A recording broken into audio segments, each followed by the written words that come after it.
ಅಮ್ಮ ಸಮಯಾಲ್ ಟಿವಿ ಗೋಧಿ ಹಲ್ವಾ ಮೇಕಿಂಗ್ ವಿಧಾನಕ್ಕೆ ಸುಸ್ವಾಗತ. ಚಂದಾದಾರರಾಗಲು ಮರೆಯಲಾಗದ ಬೆಲ್ ಐಕಾನ್ ಕ್ಲಿಕ್ ಮಾಡಿ. ಅದಕ್ಕಾಗಿಯೇ ನಾನು ಪೋಸ್ಟ್ ಮಾಡುವ ಪ್ರತಿಯೊಂದು ವಿಡಿಯೋ ನಿಮಗೆ ಅಧಿಸೂಚನೆಯಾಗಿರುತ್ತದೆ. ಈಗ ವಿಡಿಯೋ ಕುಬ್ಜವಾಗಬಹುದು.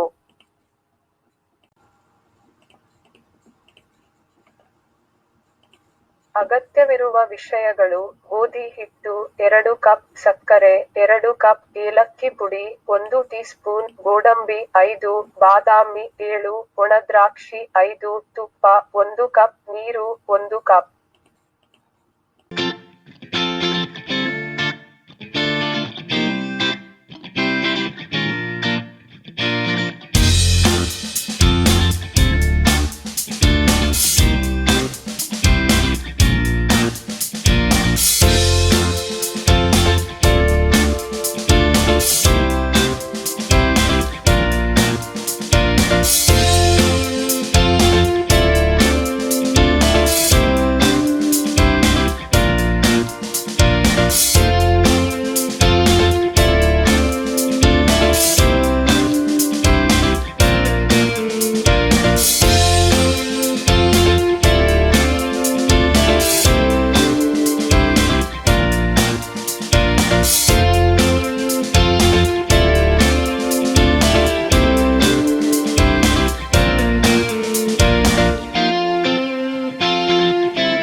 ಒಲೆಯಲ್ಲಿ ಹುರಿಯಲು ಪ್ಯಾನ್ ಹಾಕಿ, ಅದರಲ್ಲಿ ತುಪ್ಪ ಸುರಿಯಿರಿ ಮತ್ತು ಅದು ಒಣಗಿದ ನಂತರ ಗೋಧಿ ಹಿಟ್ಟು ಸೇರಿಸಿ ಗೋಲ್ಡನ್ ಬ್ರೌನ್ ರವರೆಗೆ ಚೆನ್ನಾಗಿ ಹುರಿಯಿರಿ.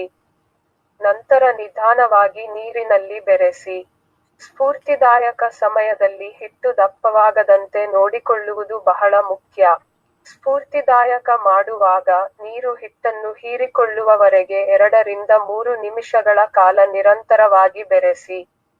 ನೀರು ಸ್ವಲ್ಪ ಒಣಗಿದಾಗ, ಸಕ್ಕರೆ ಸೇರಿಸಿ ಮತ್ತು ಸಕ್ಕರೆ ಕರಗುವವರೆಗೆ ನಿರಂತರವಾಗಿ ಬೆರೆಸಿ. ಹಿಟ್ಟನ್ನು ಹಲ್ವಾ ಪದಕ್ಕೆ ಬಂದಾಗ, ಒಲೆಯಲ್ಲಿ ಎಲ್ಲಾ ಮುಗಿದಿರಬೇಕು.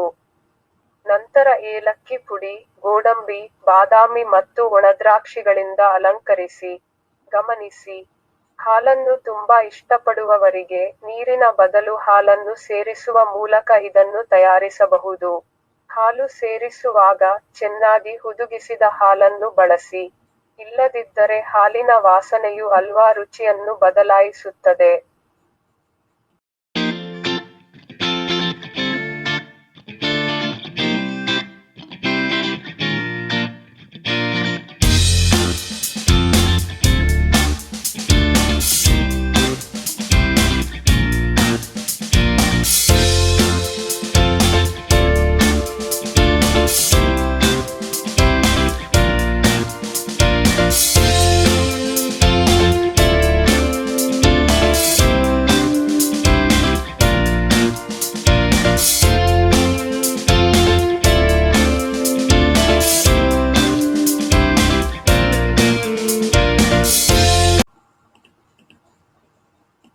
ರುಚಿಯಾದ ಗೋಧಿ ಹಲ್ವಾ ರೆಡಿ. ತಯಾರಿಸಲು ನನ್ನ ಯೂಟ್ಯೂಬ್ ಚಾನೆಲ್ಗೆ ಚಂದಾದಾರರಾಗಲು ಬೆಲ್ ಐಕಾನ್ ಕ್ಲಿಕ್ ಮಾಡಿ. ಧನ್ಯವಾದಗಳು.